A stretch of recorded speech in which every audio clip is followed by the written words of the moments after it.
आज बायकोच्या आग्रहाखातर जेजुरी गडावर जायला निघालो. बायको जाम खुश होती, पण बायकोपेक्षाही जाम खुश आणखी एक प्राणी होता. दुपारी 1 वाजता जेजुरीत पोहोचलो.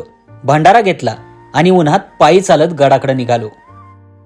गडाच्या पायथ्याशी पोहोचताच बायकोनं नंदी महादेवाला नमस्कार केला आणि नवऱ्याला आम्हाला असंच फिरायला घेऊन जायची बुद्धी दे अशी देवाकडे प्रार्थना केली. मुलीनंही अजिबात वेळ न घालवता या मागणीला अनुमोदन दिलं आणि आम्ही गडाच्या पायऱ्या चढू लागलो.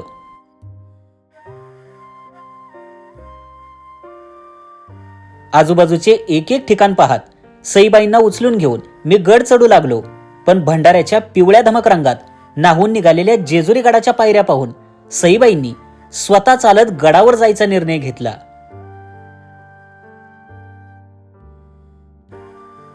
पंधरा 20 मिनिटं पायी चालल्यानंतर आम्ही गडावर पोहोचलो आणि आजूबाजूला चाललेली भंडाऱ्याची उधळण पाहू लागलो.